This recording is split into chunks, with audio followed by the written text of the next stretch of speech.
Minority group Kuki Jau miyamna thiengnariba awaba sibu ethnic conflict amani haina report torakpa si aran mani kohur.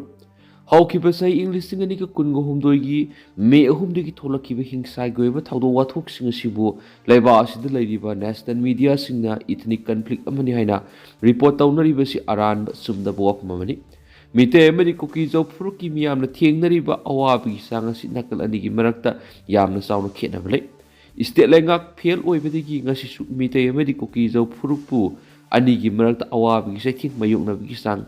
khetnana laidi haina kohorgi chairman HS Benjamin Matiana phongdokli.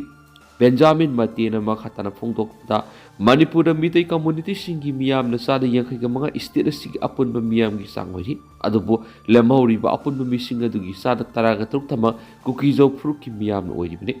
Istera sida political administration amasum institution singda major community oiriba mitai singna makhatana dominant tawduna lairi kumna yingsilurabadi ngasi Manipur da thukliba sahi ani maka henjilaglaba irang sida mitai furuki miyam amadi Kuki Jau furuki miyam na thiengnariba awaba sa thiengsinga si sakmanana ubadi aran boigani adubo Manipur da thukliba irang sibu yamna laina wandok handuna National media singna Banglow furup anigi marakta thokpa ethnic violence amani haina report tawri hairiba report asi aranba report oibatanatana report asina Kuki Jau furuki miyam hena khudong thiningai oheli Manipur da thokliba irang asigi matangda national media singna tawriba headline sing asisu nakal namatagi da miyeng thamduna neutral oidaba mongda headline ni tawnari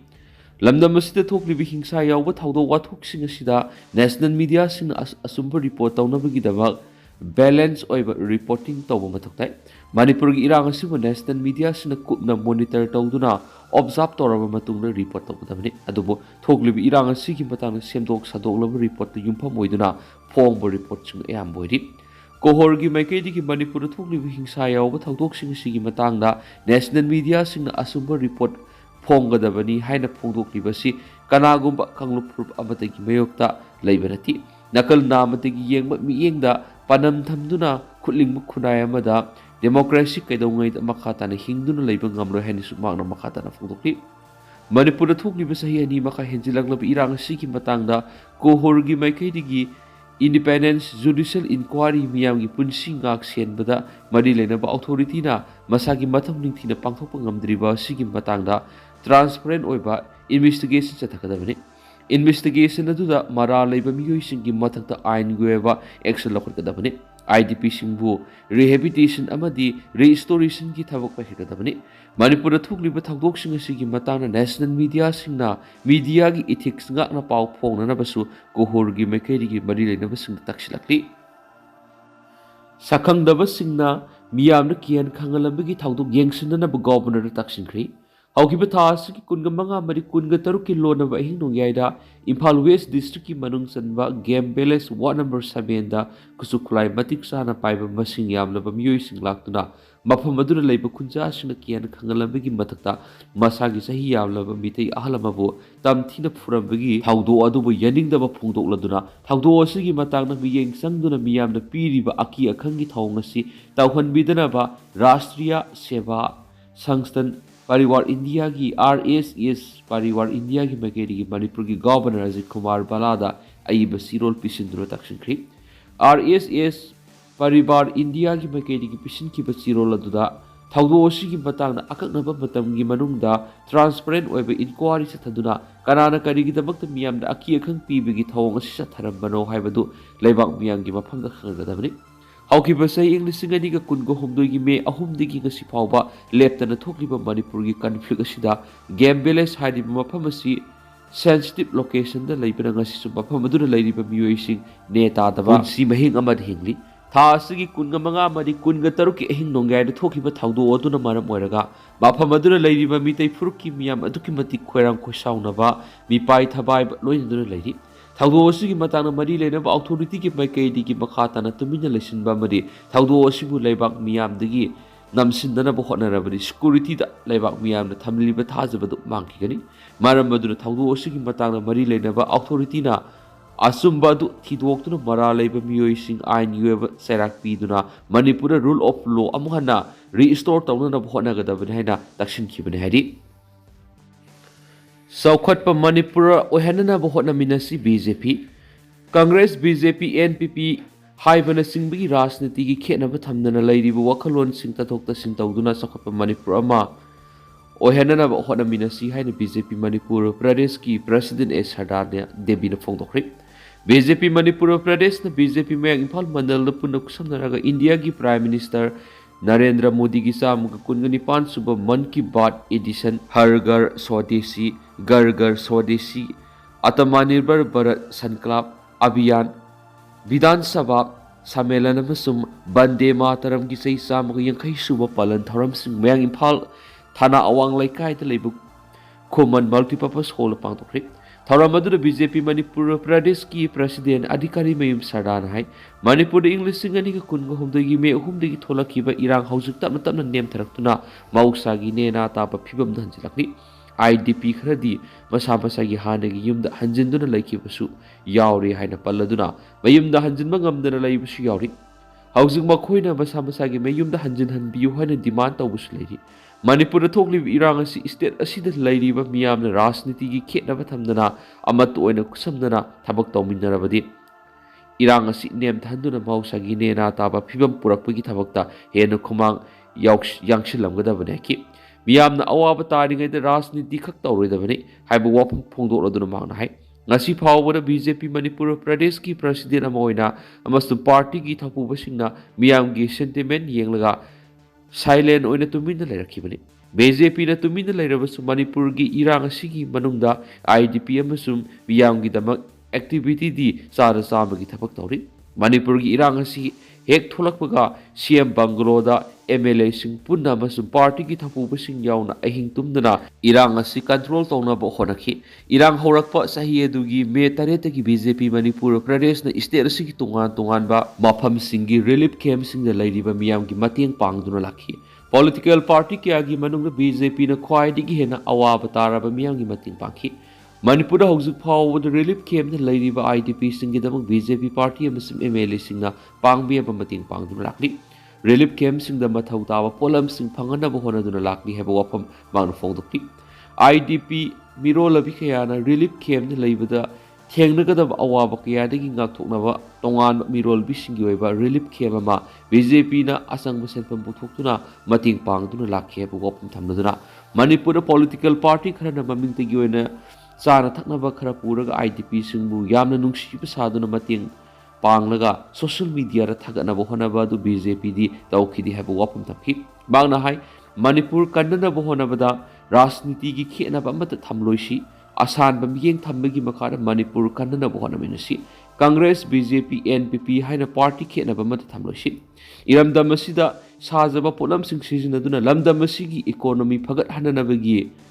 Atmanirbhar Bharat Thoramasi pangthokpani haina palladuna Prime Minister na Manipur miyam gi yepe thorang kya pekhalakli haiba wapamsu mangna phongdokhi thoramadu sarug yakhiba mayang Imphal East gi MLA Kongkham Robindron hai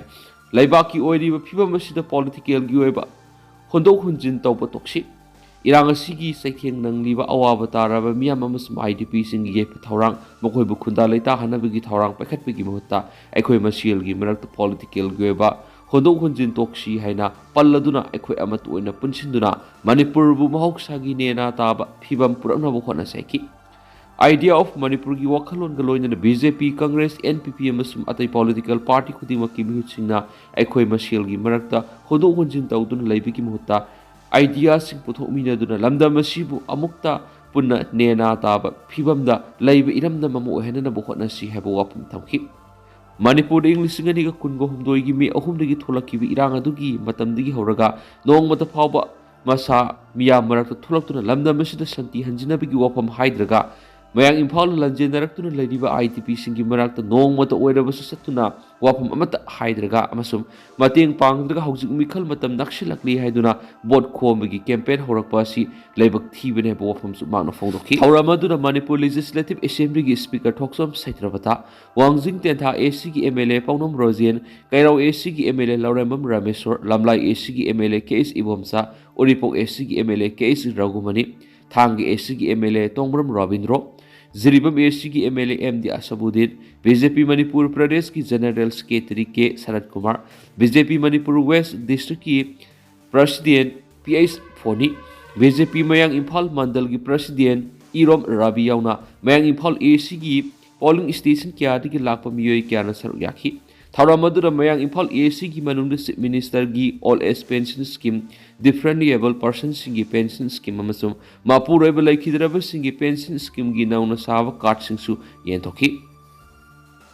Luhong pham da kap na bada ani siri amasukli Punjab ki Ludhiana district pangthok luhong bagi tharam amagi manung da yana daba miyoi ani gi marakta nomai kap narakpadi gi miyoi ani sikri amasung atopa amana sokle haina police na phongdokri. Ludhiana gi Pakhowal road ta ngarang numidang pangthokiba luhong bagi tharam adugi damak miyoi kangbu ani do baton dokibani. Kangbu ani do amana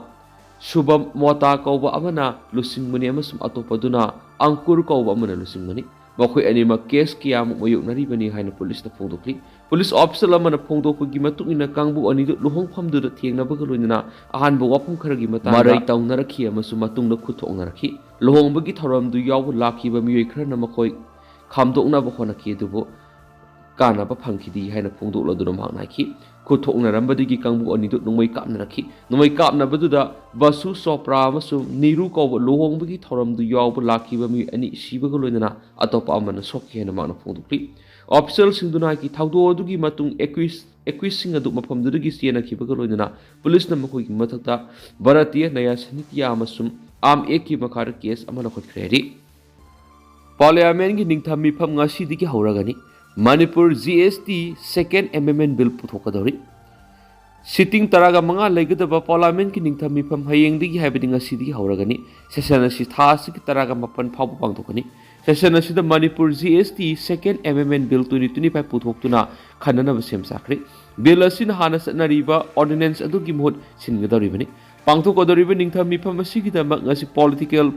party ki lusingba singi oiba mifam amapo Parliament House Complex Union Defense Minister Rajnath Singhana Chairman oiduna pangthoki. Union Minister of Parliamentary Affairs and Minority Affairs Kiren Rijiju na kauba mipamadura Rajya Sabha ki leader of the House oidiba Union Minister for Health and Family Welfare and Chemical and Fertilizer Jagat Prakash Nada, Minister of State Independent Charge of Law and Justice and Parliamentary Affairs Arjun Ram Meghwal amasum Minister of State for Parliamentary Affairs and Information and Broadcasting Dr. L. Murugan Sarugyaki. Mifamadura Puna Party Kuntraga Taruki Lusingbo Yankai Sarugyaki. Minister of Parliamentary Affairs Kiren Rijujuna Mifamadura Sarugyaki but Lusingbo Sing Kangan Kiba Matungina Pangto Kadoriba session si December amadigi hauraga December taraga mapan phawsa takani mipamasita puna sitting taraga manga laigini mipamasita puna legislative amadi ate item puna taraga mari puthokna ba sarong semsari masigi mathakta house ki rule gi matungina ate marueb issue sing laklabadi khananabagi damak thorang tawgan hari mipamadura saruk yakhiba party singi lusingba singa tungan be issue singi matangda makhoi gi web wakhalon sing puthoktu nainaki makhoi gi maikaidigi session asida mapung phana mating pangan hen su thajaba pikhi session asida puthokodoriba legislative business taragomde amasum financial business amani madugi manungda legislative business taragomde adudi Manipur Goods and Services Tax second amendment bill 2025 bill asi hana satnariba ordinance pu mohut singadabani Jan Biswas amendment of provision bill 2025 in-laws bankruptcy and Bankruptcy Code Amendment Bill 2025, the Repealing and Amending Bill 2025, National Harvest Amendment Bill 2025, Corporate Laws Amendment Bill 2025, Atomic Energy Bill 2025, Securities Market Code Bill SMC 2025, the Insurance Losses Amendment Bill 2025, the Arbitration and Conciliation Amendment Bill 2025, Higher Education Commission of India Bill 2025, Central Excise Amendment Bill 2025 masum Health Security National Security Cell Bill 2025 asini amaram the financial business adudi supplementary demands for grants for the year 2025-26 ki ahanba base ki presentation discussion amasum voting launagadabani masiga loinana mari leinaba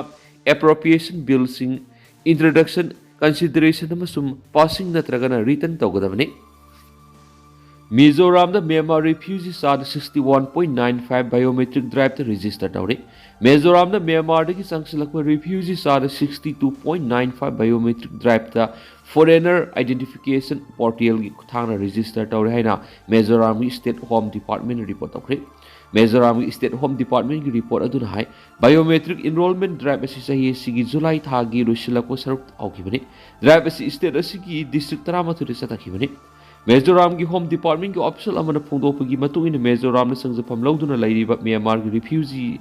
masing asi haukiba sayol khara sida Lising kuntraga sani panga taraga manga oiramadi gi lising kuntraga samapan ga nipan oiduna hengalakpagum uri masigi manungda mi lising taramapan ga samri ga yangkai ga nipan gi biometric data khumjin mangam khre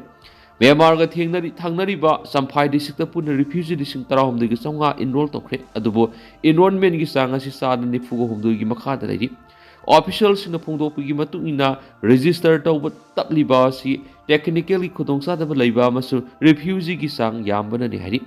Myanmar refugee singna khwaidigi yamna leiba ani sup district oriba Longlei district ta puna refugee lising tarung lairi masigi manungna puna sada nifuga mapan ga 0.71 biometric registration lori amaromda Aizawl district ta lairiba refugee 4.153 gi oinadi sada sam biometric registration lusin khari Mizoram da housing Myanmar amas Bangladesh dagi mi lising kunthra humdoi amasung Manipur dagi mi lising taruk ka samapan ga yangkai ga humdoi sangjapam lawduna lairi hari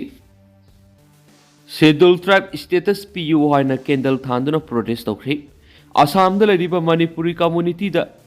Scheduled tribe status PU haina hokiba irai numit Guwahati gi social protest site da candle thanduna protest tawkhre BPI amasung United Manipuri Association Assam na puna sinduna pangthokiba protest adu numidang wairam pung 5 dagi horaga athengba ahing phawba satakhi mahairoi sing nupi amasung senior citizens sing na saruk yakiba protest adu da candle paiduna amasung khudakta scheduled tribe status Assam na khundari pa Manipuri sing da PU haina demand of warol sing iba placard sing pakhi Tentang na sumna miyam na thamjage duga hausa koina di miyam paus matang sa lusinjarage masum makata ba no update miyam puna ngai minasi